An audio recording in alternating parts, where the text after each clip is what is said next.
5 caught my eye. And in 25 we have f of x equals e to 4x minus natural log of x over 4. They're asking us to differentiate. How do we do this? How do we find f prime?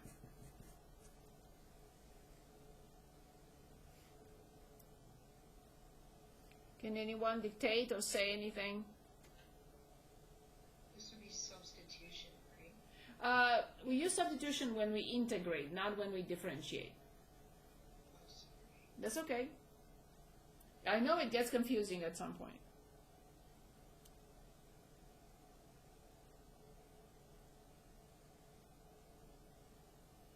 So when I differentiate e to a function, what do I write?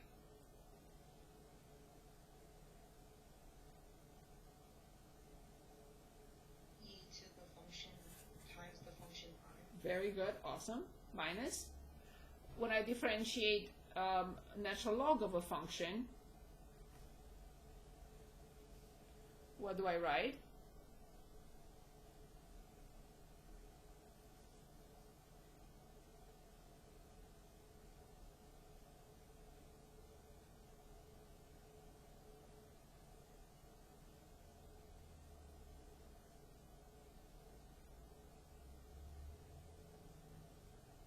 One over the function times the function prime. So how much is the function prime? What does it equal to? When I differentiate this, what do I get? 1/4. Very good, thank you.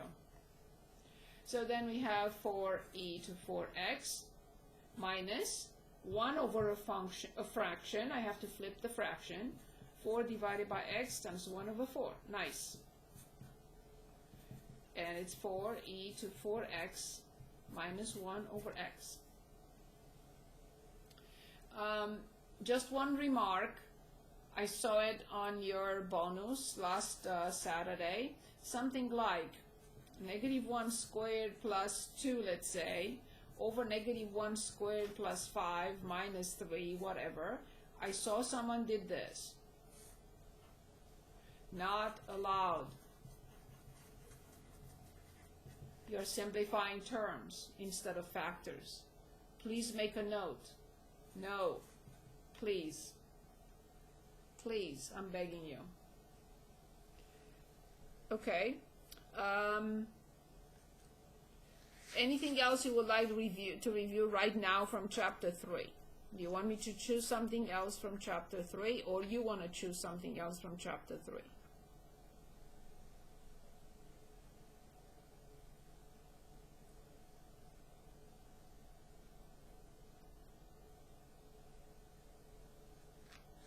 Okay, so let's move on to some more integrals in chapter 4.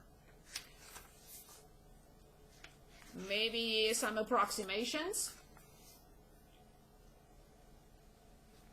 Would you like to approximate an integral? Yeah, that would be good. Good, okay. So I'm going to make one up. So let's suppose we're asked to approximate e to 4x times x to the 4th dx, and let's say is from 0 to 4. Normally we will find the antiderivative, right? And we evaluate it from 0 to 4. We are not capable of finding this. We cannot. So there are techniques for something like this, but not for us, not at this point. We don't know that. So knowing that we cannot find the antiderivative, we cannot find the exact area is not working for us this time. We're going to say approximate using 4 subintervals. And I'm going to ask you, you want to use the leftmost point, the rightmost point, or the midpoint? I let you choose. Leftmost point. So we want to use the leftmost point. So once we know that, we will picture this interval 0 to 4.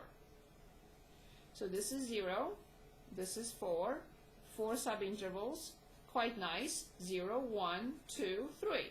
Since we chose the left, we have this, we have this, we have this, and we have this.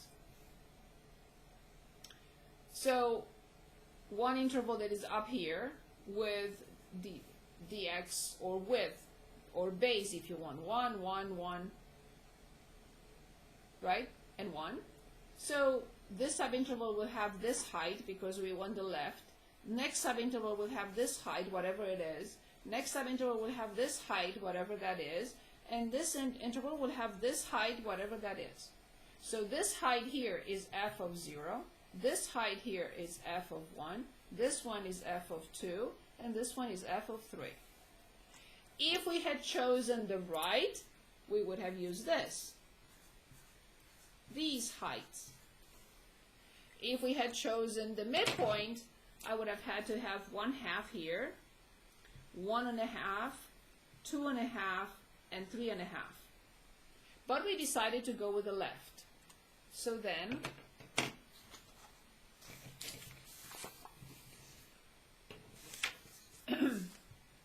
we are going to write that the integral, so I'm on page 4, the integral from 0 to 4 from e to 4x times x to the 4th dx is approximately base 1.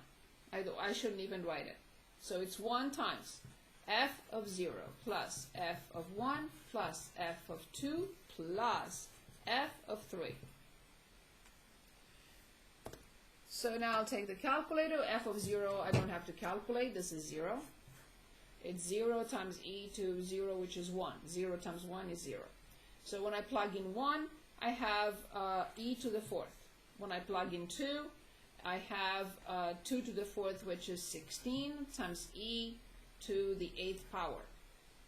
And the last one, I have 3, 9 times 9, 81, e to 12. Okay, so I'm going to add e to the 4th to 16, e to the 8th, to 81, e to the 12th. Should be a big number. I have no idea how big, but it should be big. So e to the 4th, e to the 4th, plus, I didn't mean that, e to the 4th, okay, plus 16, e to the 8th power, and plus, last one, 81, e to the 12th. As expected, I got 13,230,888.03.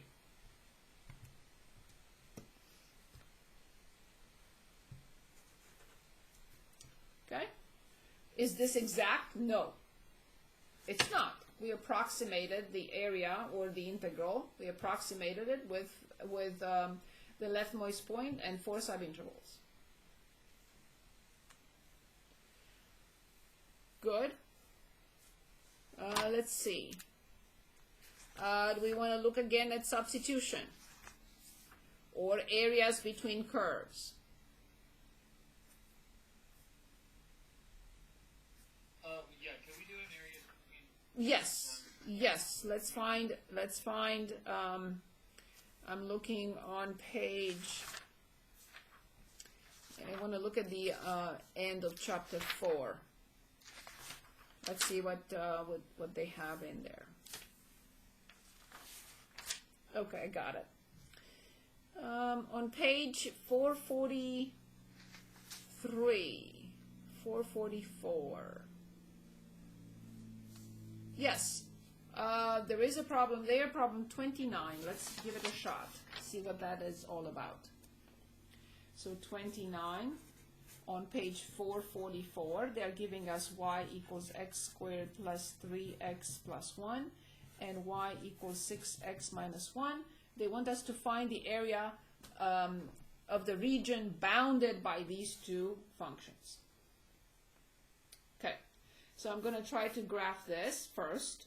this is easy, right? When x is 0, y is -1. So 0 comma -1. When y is 0, y equals 0, x is 1 over 6. So 1 over 6 comma 0.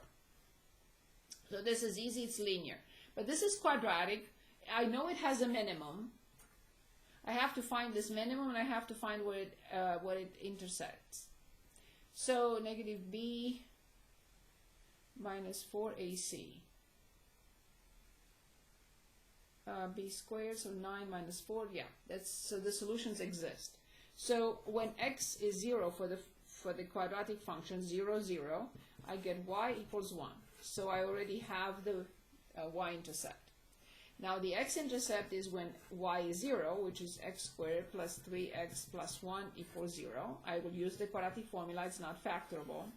Negative b plus or minus b squared minus 4ac over 2a. I have to approximate them. So this will be -3. Make sure you put parentheses around the numerator. So parentheses, -3 plus the square root of 5, and then close the parenthesis outside, and then divide by 2. And then all you have to do is just second an entry and just overwrite with the minus. So I got two negative solutions. One is -0.4 approximately, and the other one is -2.6. Now the vertex, remember we did this a long time ago, the vertex has the x-coordinate. Anyone remembers the x-coordinate of the vertex?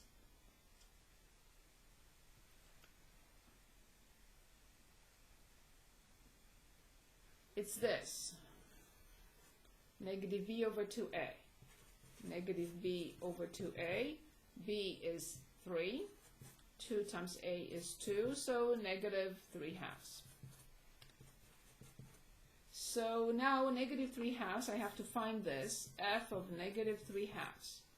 So that is 9/4 minus 9/2 and plus 1.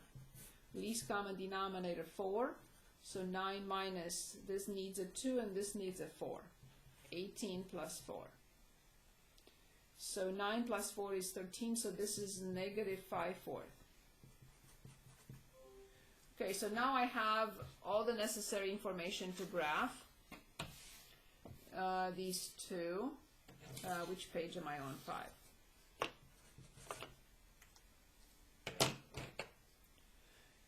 Okay.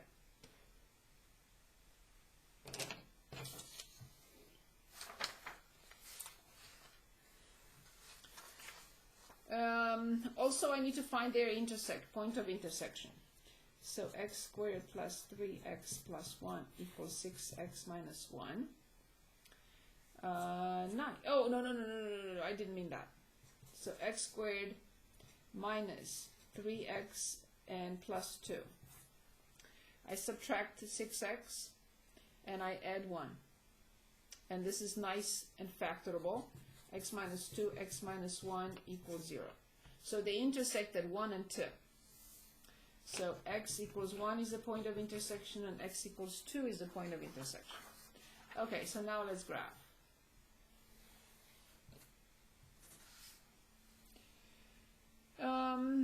So when x is 0, y is -1. Let me use different colors here. 0, -1, and 1/6 0. So here is the line.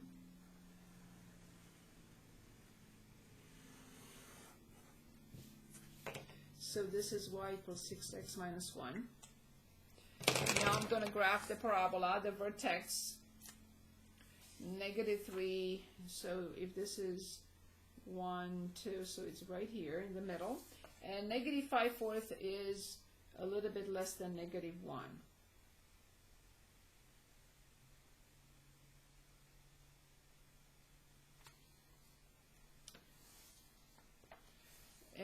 they intersect at 1 and 2. I see. So at 1 and at 2. Okay. So this must be the case. Was it negative? Oh, I didn't put my points. So negative 0.4 is here, and negative 2.6. 1, 2, 3, right here. I'm going to erase that. And this is the vertex. No, that's not good.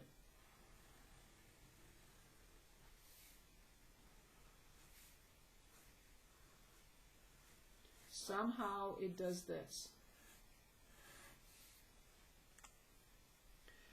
My graph is not at scale, and what I'm going to do immediately is show it to you with the calculator.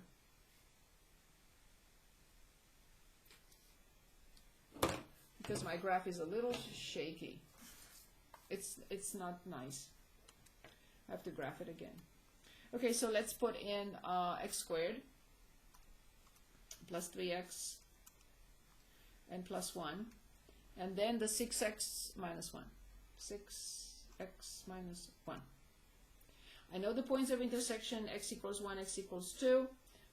So I'm going to use a viewing window of negative 10, 10. I only need a negative 5 to 5, negative 5 to 5. So window, negative 5 to 5 with a scale of 1, negative 5 to 5 with a scale of 1, just graph. Here comes the first one. Very difficult to see. So these points are higher.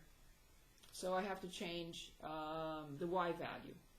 So it has to be higher. Y value, I'm going to put 15 with a scale of 5, and that's it. And I should be able to see a tiny area, very difficult to see actually. So because we know where the area is, I'm just going to zoom in here, enlarge it. So I'm going to use 0 to 5. I want to show it to you. 0 to 5, 0 to 15. That's it. So I only want 0 to 5 and 0 to 15 with a scale of 5. Yep. So we should be able to see the area much better. It's tiny. It's really tiny. Let me see if I do a zoom in. Does it do it? What is this? Zoom out.